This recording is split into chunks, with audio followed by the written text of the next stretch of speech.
Ce matin, j'aimerais partager un message avec vous. Et alors que j'avais l'intention de poursuivre la série sur l'église Ecclésia, appelée hors d'eux, on a déjà vu certaines choses. Alors que j'avais préparé un message pour nous ce matin, mettant au centre de l'église la parole de Dieu. La parole de Dieu étant le fondement et elle gouverne l'église. L'église est fondée sur la parole de Dieu et l'église est gouvernée par la parole de Dieu. Et alors que mon message était prêt et que hier matin j'étais bien, je dis mon message est prêt, tranquille pour demain. Voilà que dans mon temps de prière, le Seigneur m'a conduit à partager autre chose avec vous ce matin. Alors j'ai obéi au Seigneur et je me suis remis au travail, en sachant que dimanche prochain, on poursuivra le thème sur l'Église. Combien d'entre vous, ici ce matin, ont déjà traversé un moment difficile dans leur vie? Ne levez pas la main, parce que je crois que nous pourrions tous lever la main. Et si certains se disent, mais moi je ne lève pas la main, t'inquiète pas mon frère, ma sœur, ça va venir. Je ne te le souhaite pas, mais la vie elle est faite ainsi, de combats, de luttes et d'épreuves. Combien ont senti que tout s'écroulait autour d'eux?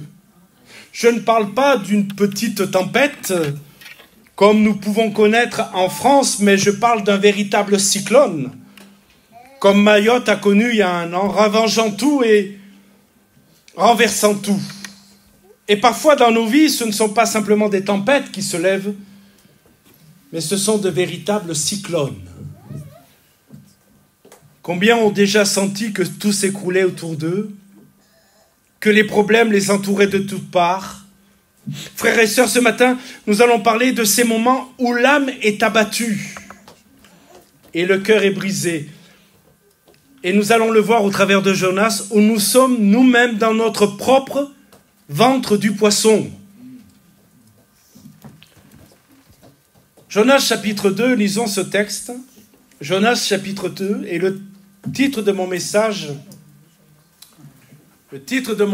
c'est, écoutez-moi bien, se souvenir de Dieu au cœur de la tempête. Amen. Se souvenir de Dieu au cœur de la tempête. Jonas chapitre 2, on va lire cette prière que Jonas a fait monter vers le Seigneur lorsqu'il était dans le ventre d'un grand poisson, nous dit l'Écriture. Avant de vous faire la lecture, je sais que ceux qui critiquent la Bible disent que cette histoire ne peut pas être réelle parce qu'une baleine ne peut pas avaler un homme pendant 3 jours et 3 nuits et le vomir, comme on le verra tout à l'heure, sauf que l'Écriture n'a jamais dit que c'était une baleine. Et le texte hébreu ne parle pas d'une baleine, elle parle d'un grand poisson. Certains diront, oui, mais c'est une allégorie. Cela ne s'est pas réalisé réellement, c'est une image. Je vous démontre et fais la preuve que ce n'est pas une allégorie, car Jésus lui-même en parle comme d'un fait réel. Et il va comparer les 3 jours qu'il va passer dans la terre, dans l'ensevelissement, à cette expérience que Jonas a vécue. Donc ce n'est pas une allégorie, cela s'est réellement passé. Est-ce que vous le croyez? Amen. Baisse un peu le son parce qu'il y a un écho désagréable. Alors on va lire Jonas chapitre 2. L'Éternel fit venir, regardez bien, un grand poisson pour engloutir Jonas, et Jonas fut dans le ventre du poisson 3 jours et 3 nuits. Jonas, dans le ventre du poisson, pria l'Éternel son Dieu et il dit, dans ma détresse, j'ai invoqué l'Éternel et il m'a exaucé. Du sein du séjour des morts, j'ai crié et tu as entendu ma voix. Tu m'as jeté dans l'abîme, dans le cœur de la mer, et les courants d'eau m'ont environné. Toutes les vagues et tous les flots, toutes tes vagues et tous tes flots ont passé sur moi. Je disais, je suis chassé loin de ton regard. Mais regardez bien, je verrai encore ton saint temple. Pas de cas désespéré avec le Seigneur. Et ce matin, je dis à quelqu'un qui dit, moi je suis un cas désespéré. Sache qu'autour de toi, il n'y a que des cas désespérés, que le Seigneur a sauvés. Alléluia. Amen. Pas de cas désespérés pour le Seigneur. Amen. Amen. Les eaux m'ont couvert jusqu'à m'ôter la vie. L'abîme m'a enveloppé. Les roseaux ont entouré ma tête. Je suis descendu jusqu'aux racines des montagnes. Les barres de la terre m'enfermaient pour toujours. Mais regardez bien, tu m'as fait remonter vivant de la fosse. Éternel, mon Dieu. Je vous fais juste remarquer, ce n'est pas mon propos, mais qu'il est encore dans le ventre du poisson lorsqu'il dit ça. Le poisson ne l'a pas encore vomi.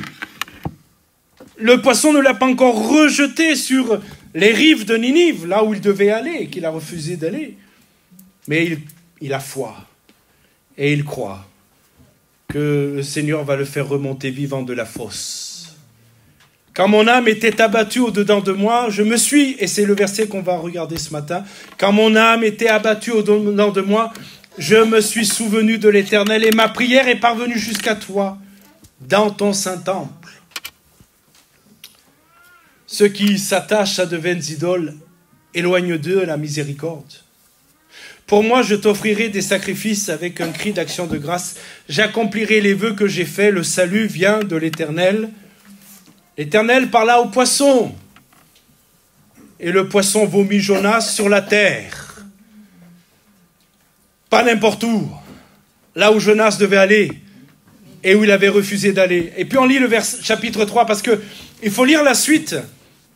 La parole de l'Éternel fut adressée à Jonas une seconde fois en ces mots. « Lève-toi, va à Ninive, la grande ville, et proclame-y la publication que je t'ordonne. » Et Jonas se leva et alla à Ninive, selon la parole de l'Éternel. Amen.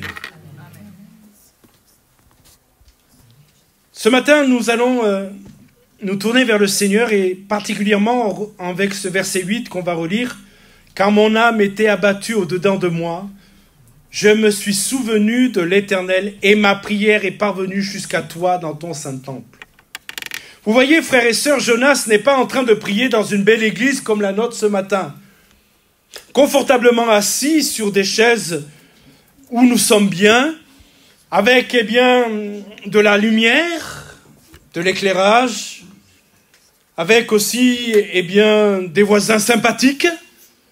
Non, Jonas et pas du tout confortablement assis. Il est dans le ventre d'un grand poisson, au fond de l'océan. Je ne sais pas, j'ai jamais visité le ventre d'un grand poisson, mais je suis à peu près convaincu qu'il n'y a pas beaucoup de lumière. Et qu'il est, écoutez-moi bien, dans de profondes ténèbres. Dans les ténèbres les plus profondes, entouré par les algues, la mort, le désespoir. Il y a toutes sortes de choses qui lui tiennent compagnie. Là, un crabe à demi vivant. Là, d'autres poissons, je ne sais trop ce que ce grand poisson a pu gober en même temps qu'il a gobé Jonas. L'odeur est fétide, l'ambiance n'est pas réunie pour la prière. Jonas a fui la présence de Dieu, il a désobéi à l'appel divin. Dieu lui avait dit d'aller à Ninive pour annoncer le jugement de Dieu. C'était son message, mes frères et sœurs. Étudiez le livre de Jonas, c'était un message de jugement, mais il le dira un peu plus loin, Jonas, connaissant tellement la miséricorde de Dieu qu'il savait que même en prêchant le jugement, Dieu ferait grâce. Et vous voyez, Jonas, il aimait bien les Ninivites, mais lorsqu'ils étaient condamnés par Dieu, pas sauvés par Dieu. Mais il a désobéi. Il a trouvé les moyens de payer un bateau et d'aller au sens opposé le plus loin possible de la volonté de Dieu. Je fais une courte parenthèse en vous disant quelque chose ce matin. Ce n'est pas parce que vous avez l'argent que c'est le plan de Dieu.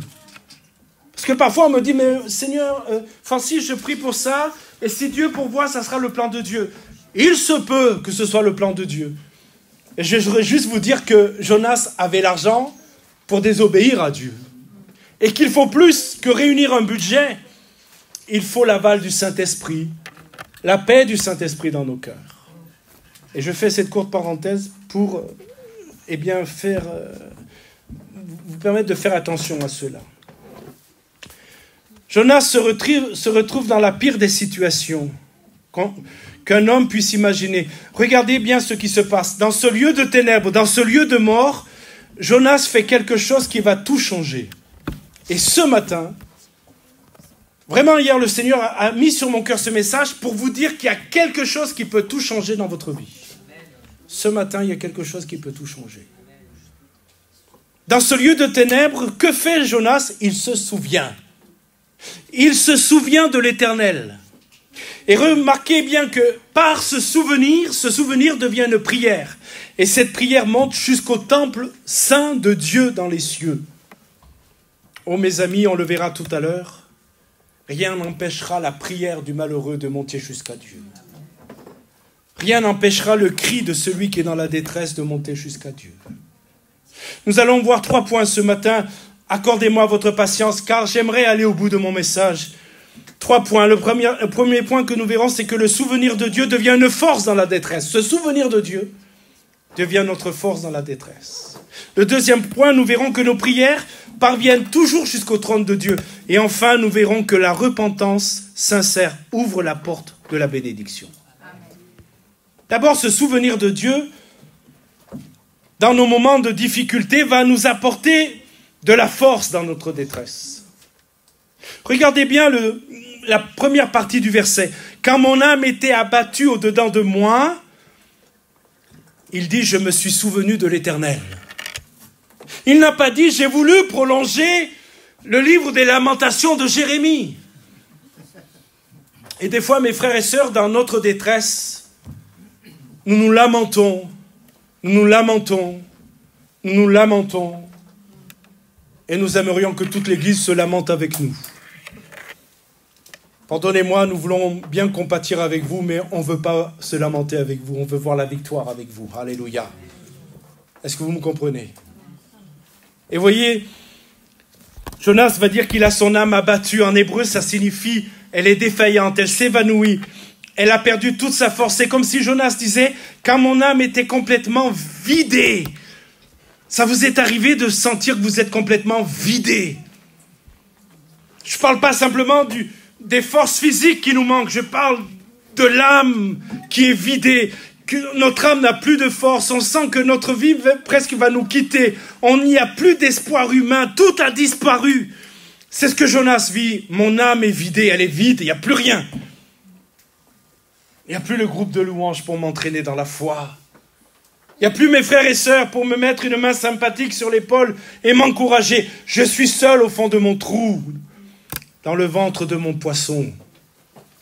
Et ce matin, peut-être c'est le cas de quelques-uns au milieu de nous. Vous êtes seul dans votre ventre de poisson. Et Jonas va faire quelque chose qui a tout changé. Écoutez-moi bien. Il s'est souvenu de Dieu. Combien d'entre vous peuvent témoigner ce matin que c'est souvent dans les moments les plus sombres que nous nous tournons vers Dieu? Vous savez, quand tout va bien, quand nous avons de l'argent sur notre compte en banque, quand notre santé est bonne, quand nos enfants vont bien, quand notre mariage est solide, souvent nous oublions un peu Dieu. Je dis un peu. Oh oui, nous venons à l'église le dimanche, nous chantons nos cantiques, nous levons nos mains. Mais véritablement, au fond de notre cœur, nous savons que tout va bien. Donc finalement, nous ne comptons pas plus que ça sur Dieu. Vous êtes avec moi? Amen. Quand tout va bien. Et vous savez quoi? Quand la maladie frappe, quand les factures s'accumulent, quand le conjoint nous quitte, quand les enfants se rebellent, quand nous sommes dans notre propre ventre du poisson, c'est là que nous crions à Dieu. Alléluia. C'est là que nous nous souvenons de lui. Et vous savez quoi? Dieu n'est pas offensé par cela. Dieu pourrait nous dire, ah, c'est maintenant que tu viens? Tu as passé des semaines, des mois à ne pas te préoccuper de moi? À vivre ta vie, c'est vrai, avec Dieu, presque religieusement, tu es là le dimanche, tu étais là le dimanche, tu me louais, mais en dehors de ça, j'avais pas trop de place dans ta vie, pas trop de place sur ton agenda. Et aujourd'hui que tu es dans la crise, tu pries, tu cherches Dieu. Dieu n'est pas offensé par cela. Il ne nous rabroue pas. Il attend que cela. Alléluia. Amen, mes frères et sœurs. Dieu n'est pas offensé par cela. Au contraire, il attend que nous nous tournions vers lui. Jonas va dire, je me suis souvenu de l'Éternel. Ce n'est pas un souvenir, écoutez bien, passif, comme quand on se souvient de ce qu'on a mangé hier. Pas un souvenir comme ça. Hier, j'ai commencé à vivre un miracle. Moi, je me souviens de ce que j'ai mangé. J'ai mangé des brocolis. Le miracle commence à venir. Mais avec autre chose à côté. Hein. Et quand j'ai partagé le repas, c'est juste pour vous dire, j'ai mis plus de brocolis dans l'assiette de ma femme que dans la mienne. Mais elle l'a vu, elle m'a dit, oh, t'as pas assez de brocolis. Pour tous ceux qui ne savent pas, j'aime pas les brocolis. C'est pas un souvenir passif, c'est pas, tiens, je me souviens de ce que j'ai mangé hier. Écoutez-moi bien, c'est un souvenir actif, c'est-à-dire qu'il fait appel à sa mémoire. Je vais le dire ainsi, il se force à se souvenir de Dieu. Et ce souvenir le remplit de foi. Et ce souvenir l'amène à l'espérance. Jonas se souvient que l'Éternel est le Dieu créateur, le Dieu tout-puissant, le Dieu qui délivre, le Dieu qui sauve. Il se souvient des miracles que Dieu a fait pour son peuple en Israël. Il se souvient comment Dieu a ouvert la mer Rouge pour faire passer son peuple. Il se souvient de ces événements. Il se souvient comment Dieu a nourri Israël avec la manne dans le désert. Il se souvient comment Dieu a fait tomber les murailles de Jéricho. Tout ça repasse sur son cœur. Alléluia. Il se souvient comment Dieu a délivré David de la gueule du lion et de la griffe de l'ours. Et ce souvenir rallume la flamme de l'espérance dans son cœur. Mes frères et sœurs, laissez-moi vous poser une question ce matin. Quand vous êtes dans des moments de détresse, vous pensez à quoi? Vous vous souvenez de vos problèmes? Vous vous souvenez de vos échecs? Vous vous souvenez de combien de fois vous avez essayé et vous avez échoué? Ou bien vous vous souvenez de votre Dieu? Amen. C'est pour ça que je vous disais tout à l'heure, on ne veut pas se lamenter avec vous. On veut voir la gloire de Dieu avec vous. Parce que nous sommes dans la présence de celui qui est miraculeux, de celui qui opère des miracles et de celui qui est glorieux. Et mes frères et sœurs, on veut bien compatir avec vous, mais on ne veut pas se lamenter avec vous. On veut se souvenir que notre Dieu, que votre Dieu est grand. Alléluia. Je vais vous dire quelque chose d'important ce matin, écoutez-moi bien. Le diable veut que vous vous souveniez de vos échecs. Il veut que vous vous souveniez de vos péchés. Il veut que vous vous souveniez de tout ce qui n'a pas marché dans votre vie. Mais le Saint-Esprit veut que vous vous souveniez de votre Dieu. Amen. Et mentalement, dans votre pensée, dans votre cœur, il y a un combat entre ce que le diable vous dit et ce que le Saint-Esprit veut que vous viviez avec lui. Le Saint-Esprit veut que vous vous souveniez de Dieu. Il veut que vous vous souveniez de sa fidélité. Il veut que vous vous souveniez de ses promesses. Dans le psaume 77, je lis les textes 10 et 11, il est dit « Ce qui fait ma souffrance, c'est que la droite du Très-Haut n'est plus la même. » Il se lamente, le psalmiste, mais il va dire un peu plus loin « Je rappellerai les œuvres de l'Éternel, car je me souviens des merveilles d'autrefois. » Mes frères et sœurs, dans la souffrance, il nous faut décider de nous souvenir des œuvres de Dieu. Dans la souffrance, il faut refuser d'entendre la voix du diable. Car, cet ennemi terrible ne nous laisse jamais en paix lorsque nous sommes dans la détresse. Et parfois, il vient avec des paroles accusatrices en nous disant « Si tu en es là, c'est parce que tu as péché. C'est parce que tu as désobéi à Dieu. » Mes frères et sœurs, oui, Jonas en est là parce qu'il a péché, mais il nous arrive d'être dans des détresses justement parce qu'on n'a pas péché. Parce qu'on a voulu rester fidèle au Seigneur. Et ce matin, nous devons décider qui nous voulons entendre dans notre détresse. Allons-nous entendre le diable qui nous accuse? Ou allons-nous entendre le Saint-Esprit qui nous ramène aux œuvres de Dieu?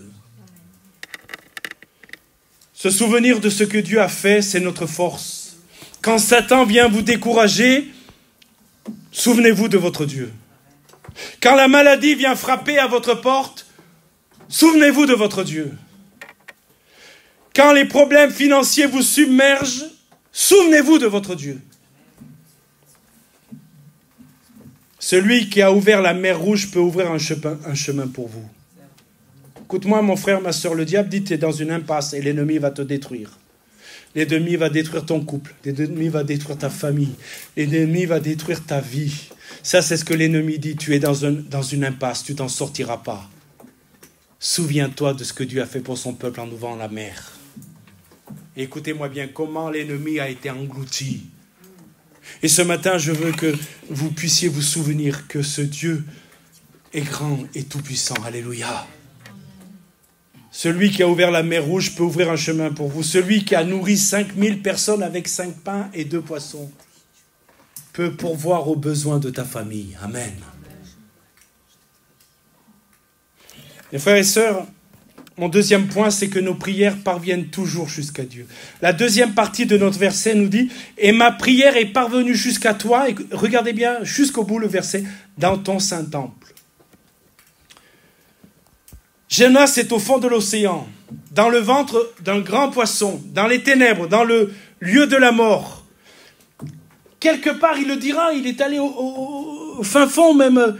Il parle des montagnes, je ne me rappelle pas du texte exactement, mais il ne pouvait pas être plus bas. Plus bas, c'est pas possible. Et la présence de Dieu, elle est bien loin là-haut dans le ciel. La distance, je dirais, si nous la mesurons à l'échelle humaine, elle est impossible à atteindre. Et mes amis, j'ai une bonne nouvelle. Dieu est près de ceux qui ont le cœur brisé. Et j'aime ce verset qui nous dit « Quand un malheureux crie, l'Éternel entend, il le délivre de toutes ses détresses. » J'aime ce verset car il ne dit pas quand un malheureux prie, mais quand un malheureux crie. Parce que mes amis, quand vous êtes dans le ventre du grand poisson, vous ne savez plus prier, vous ne savez plus comment prier, vous ne savez plus quoi dire. Vous savez faire qu'une chose, c'est crier à Dieu. Eh bien, quand nous crions, notre prière va jusqu'au trône de Dieu. Alléluia. Cela signifie qu'il n'y a aucun lieu si profond, aucune situation désespérée, aucune prison si fermée, d'où votre prière ne peut pas monter jusqu'à Dieu. Écoute-moi bien, mon frère, ma soeur, le diable veut te faire croire que Dieu est trop loin. Le diable veut te faire croire que Dieu ne t'entend pas. Le diable veut te faire croire que tu es tombé trop profondément dans le péché, et que donc ta prière n'atteindra pas le ciel, mais c'est un mensonge de l'enfer. N'écoute pas le diable, écoute le Seigneur. Dans le psaume 139, vous connaissez ces versets 7 et 8. Où irai-je loin de ton esprit? Où fuirai-je loin de ta face? Si je monte aux cieux, tu y es. Si je me couche au séjour des morts, t'y voilà. Vous voyez, il n'y a aucun endroit où vous ne pouvez pas aller vers Dieu dans la prière. Et si Dieu est là, écoutez-moi bien, si Dieu est là, alors il entend ta prière. Jonas dit que sa prière est parvenue jusqu'au temple saint de Dieu.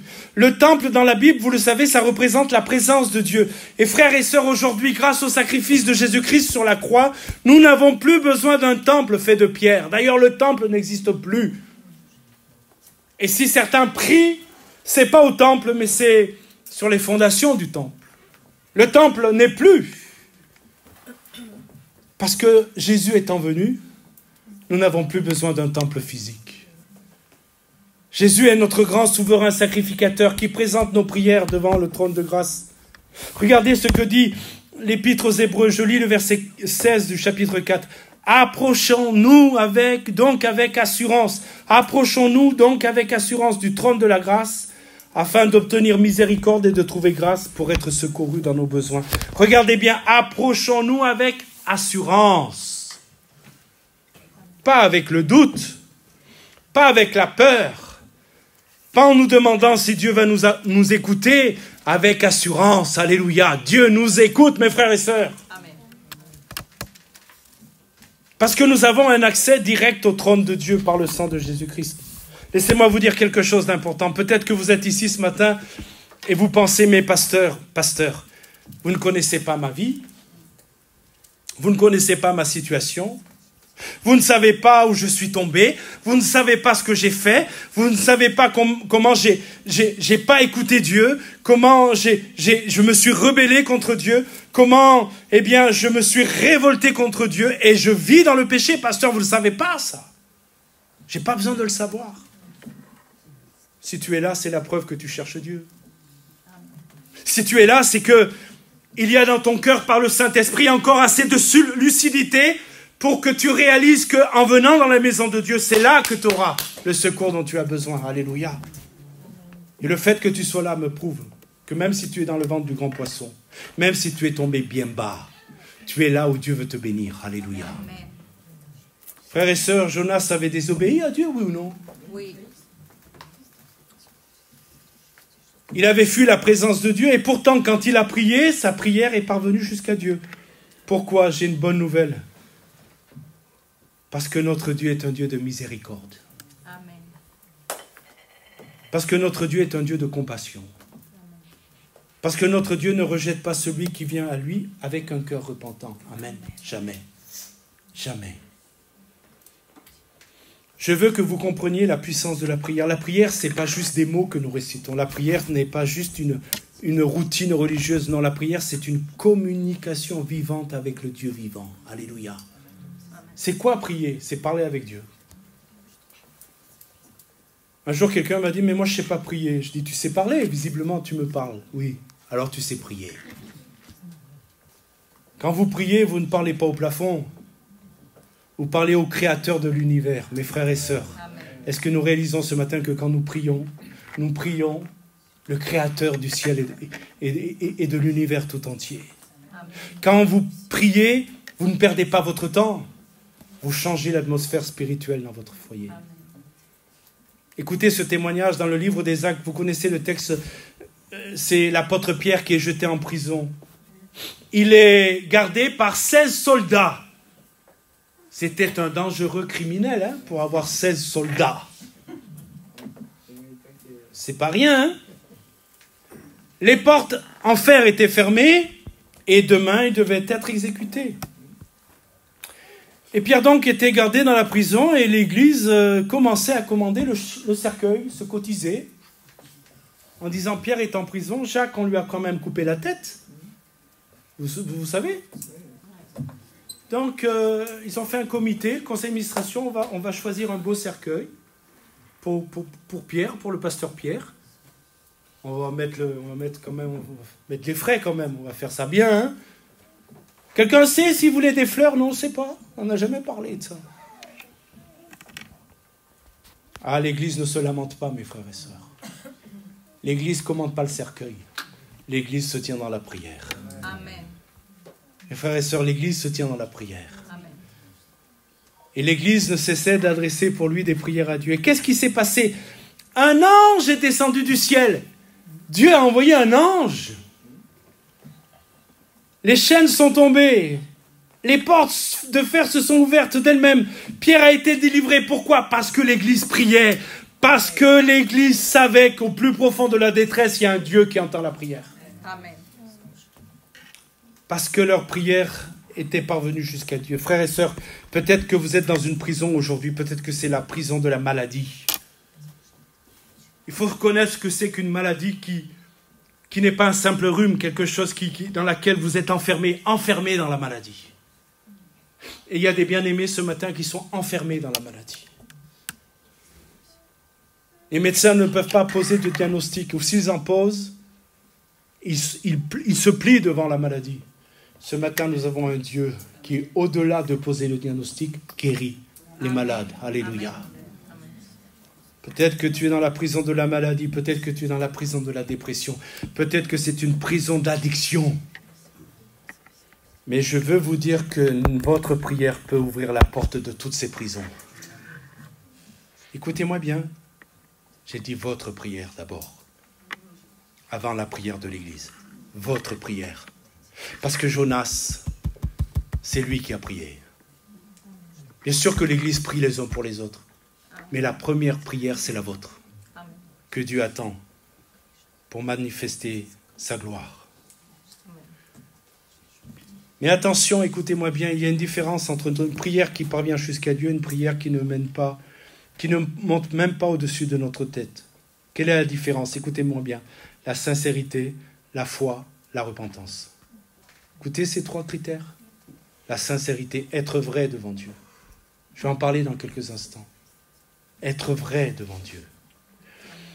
La foi, oui je crois Seigneur. Et la repentance, si c'est nécessaire. Et on va voir avec Jonas, il a dû se repentir. Jonas n'a pas prié avec légèreté. Il n'a pas prié juste pour que Dieu le sorte de sa situation. Écoutez-moi bien, Il y a des gens qui prient juste pour que Dieu les sorte de leur situation. Et une fois qu'ils ont été bénis, qu'ils sont sortis de leur situation, ils sont retournés à leurs vieilles habitudes. Il a prié avec un cœur brisé, avec une vraie repentance, avec une foi sincère. Je termine avec le troisième point, tellement important. La repentance sincère ouvre, écoutez-moi bien, la porte de la délivrance. Amen.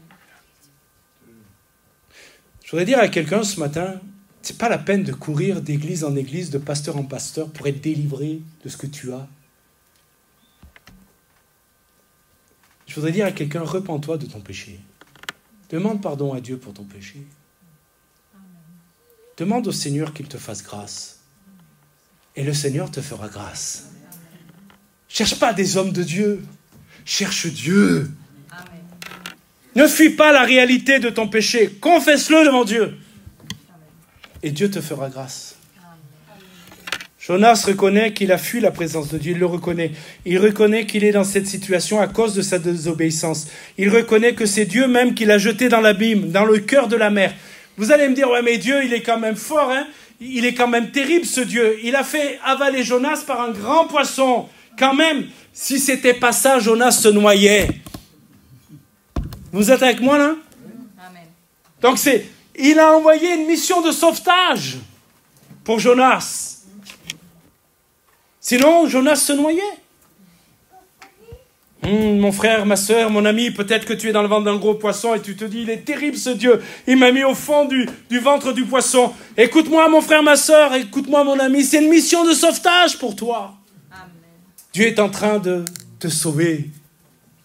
Dieu est en train d'envoyer quelque chose pour te sortir de ta destinée en enfer. Dieu est en train d'envoyer une mission de sauvetage. Alléluia. Il a reconnu que c'est Dieu qui l'avait jeté dans l'abîme, mais plus important, écoutez-moi bien, Jonas déclare sa confiance en Dieu parce qu'il va dire au verset 9, le salut vient de l'Éternel. Amen. Moi, je lui tire mon chapeau à Jonas. Hein. Et vous? J'ai un chapeau. Je lui tire mon chapeau. Parce qu'au fond du trou, être capable de dire, comme il l'a dit, tu me fais remonter de la fosse, et comme il a dit, le salut vient de l'Éternel, il faut une sacrée dose de foi pour dire ça. Vous êtes avec moi ou pas? Amen. Oui ou non? Amen. Et mes frères et sœurs, en fait, il se repent, demande pardon. Vous savez, beaucoup de chrétiens aujourd'hui ne comprennent pas ce qu'est la vraie repentance. Ils pensent que la repentance, c'est juste dire pardon du bout des lèvres. Ils pensent que la repentance, c'est pleurer un petit peu pendant le culte, puis retourner à nos vieilles habitudes dès qu'on sort de l'église. Non, mes frères et sœurs, la vraie repentance, c'est pas cela.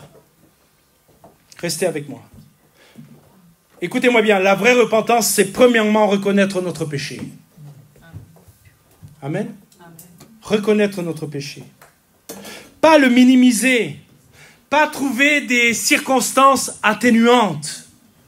Vous savez, lorsque quelqu'un passe devant un tribunal, un criminel, un délinquant, l'une des méthodes des avocats, c'est de trouver dans la personne des circonstances atténuantes. Et on va dire, il a fait tel mal, il a fait tel crime, parce que regardez, dans son enfance, il a souffert. Vous voyez, vous comprenez ça? Et ça, c'est possible, je nie pas ça. Mais la repentance, c'est pas dire au Seigneur, je ne peux pas faire autrement, tout le monde le fait. Tout le monde aujourd'hui trompe son épouse. Donc comment je fasse, moi? Vous êtes avec moi, là? C'est pas minimiser le problème, c'est pas atténuer la réalité de notre péché en cherchant des excuses, c'est pas blâmer les autres. Oui, je suis comme ça, c'est vrai que je suis un peu rude, tout ça, je suis agressif, mais t'as qu'à voir un peu les autres, comment ils sont. Vous comprenez, là? Non, Jonas n'a pas fait cela, il a dit, Dieu, tu m'as donné... Jonas, aurait pu faire cela, il aurait pu dire, Dieu, tu m'as donné une mission trop difficile. C'est normal que j'ai désobéi, c'est trop difficile ce que tu m'as demandé. Il n'a pas dit, d'abord, les Ninivites, ils ne méritent pas le salut. Donc j'ai bien fait de ne pas y aller. Non, il a reconnu, il dit, j'ai désobéi. Amen, j'ai désobéi, j'ai fui. Et maintenant, je suis dans cette situation à cause de ma désobéissance. Et la vraie repentance, c'est se détourner du péché. Ce n'est pas juste regretter les conséquences. Écoutez bien, parce que des fois, on n'a pas compris. Ce n'est pas juste regretter les conséquences du péché. Ah ouais, je vais prendre cette image. Hein. J'ai commis l'adultère, alors je te demande pardon, Seigneur, parce que je ne veux pas perdre ma femme, je ne veux pas perdre ma famille. Là, c'est pas la repentance. On a peur des conséquences. Vous êtes avec moi, là, vous comprenez? On a peur des conséquences du péché. La repentance, c'est pas avoir peur des conséquences du péché, c'est haïr le péché lui-même. On a de la haine pour le péché, on ne supporte plus le péché. Et décider de ne plus y retourner, c'est un changement de direction, c'est un changement de mentalité. Et la vraie repentance, je vais bientôt conclure, c'est placer notre confiance en Dieu seul. Parce que la repentance, c'est aussi ça. C'est confesser nos péchés, les reconnaître, ne pas les minimiser. C'est, ne pas se repentir parce qu'on a peur des conséquences, mais c'est aussi croire que seul le nom et le sang de Jésus peut nous sauver. C'est ça la repentance. Il dira, le salut vient de l'Éternel. Le salut ne vient pas de nos propres efforts, pas de nos bonnes œuvres, pas de notre intelligence, pas de notre bonne religion ou de notre religiosité. Le salut vient de Dieu seul. C'est ça la repentance. Alléluia. Et regardez ce qui se passe une fois qu'il s'est repenti. Verset 10 du chapitre 2. L'Éternel parla au poisson et le poisson vomit Jonas sur la terre. J'avais jamais remarqué cela avant de méditer avec plus d'attention le texte pour nous aujourd'hui. C'est la force de l'écriture, hein, c'est qu'elle est tellement riche que vous ne découvrez pas tout d'un seul coup, il faut y revenir et revenir. J'avais jamais réalisé que le poisson a vomi Jonas. Il l'a vomi. Il n'est pas dit il l'a rejeté, il l'a vomi. À un moment, Jonas, le repentant, le saint, le justifié, le poisson ne l'a plus supporté. Il l'a vomi. Et frères et sœurs, si nous marchons dans la repentance véritable, si nous marchons dans la sincérité avec Dieu, le monde va nous vomir. Et si le monde vous vomit, c'est bon signe. Amen. Si vous donnez des nausées au monde, c'est bon signe. Amen. Si le monde se plaît avec vous, c'est mauvais signe. Ah, mes frères et sœurs, on va aller vers la conclusion. J'ai une bonne nouvelle ce matin. Dieu est le Dieu des deuxièmes chances, Amen. Des secondes chances. Amen. Dieu est le Dieu des cas désespérés. Je suis en train de méditer, on fera toute une série qui s'appellera « Espoir pour les cas désespérés ». Il n'y a que dans l'église de Jésus-Christ où on peut entendre « Espoir pour les cas désespérés ». Oui, Dieu va redonner la mission à Jonas.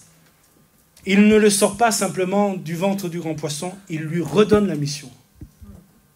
Et Dieu va se servir de Jonas pour que des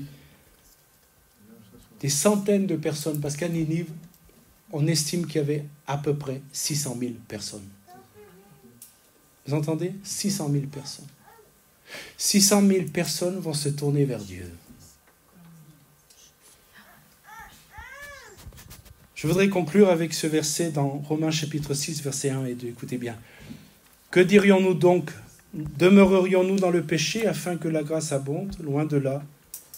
Nous qui sommes morts au péché, comment vivrions-nous encore dans le péché? La Bible nous avertit de ne pas abuser de la grâce de Dieu. Certains pensent, oh, je peux continuer à pécher parce que Dieu va me pardonner de toute façon. C'est mépriser la grâce de Dieu. Oui, en effet, je crois que Dieu nous pardonne inlassablement et que le pardon de Dieu n'a pas de limite. Maintenant, la vraie repentance produit un changement de vie. Le Seigneur nous dit que celui qui naît de nouveau, on en voit le fruit. Il y a un fruit qui se voit. La façon de parler change. Les mots vulgaires ne sont plus dans notre bouche. Plein de choses changent.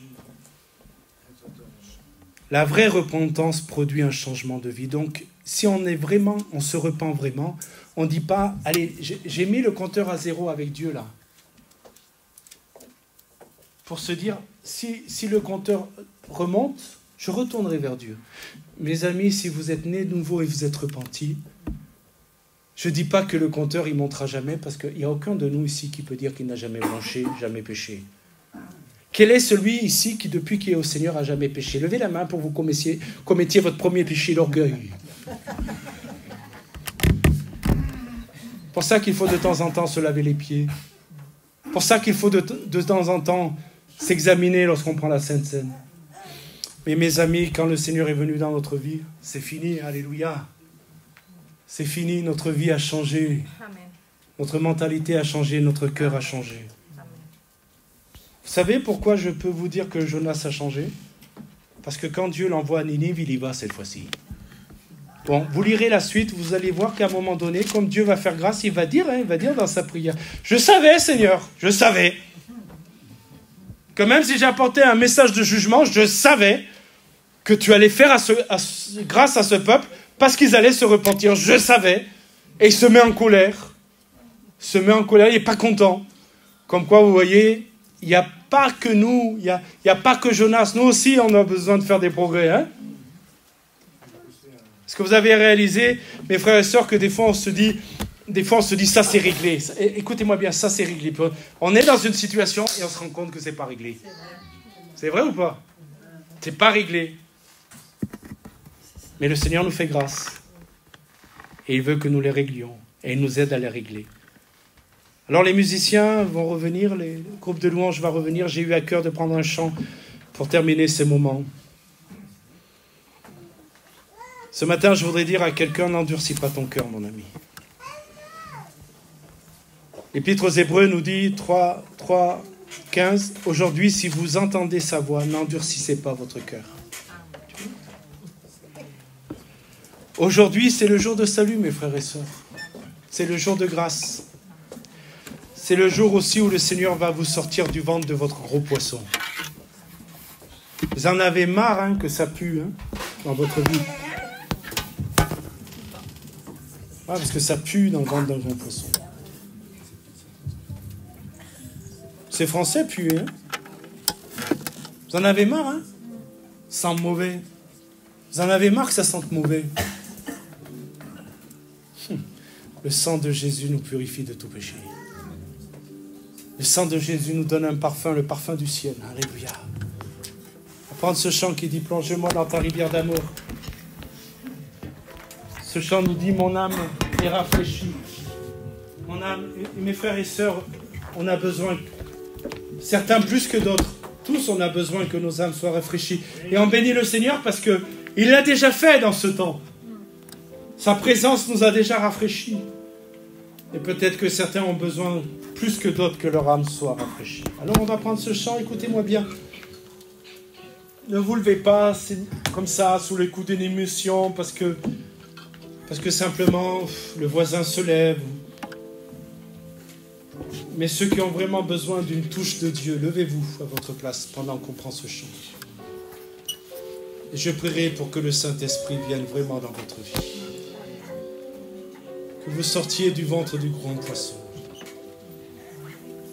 Que vous puissiez aussi, vous qui n'avez pas confessé vos péchés, passer par une réelle repentance, que vous puissiez vivre cette expérience. Et que par la grâce de Dieu, l'Église soit un lieu de nouvelle naissance. Amen. Prenons ce chant et si vous avez besoin, vous vous levez à votre place. Ceux qui ont besoin, on terminera par la prière.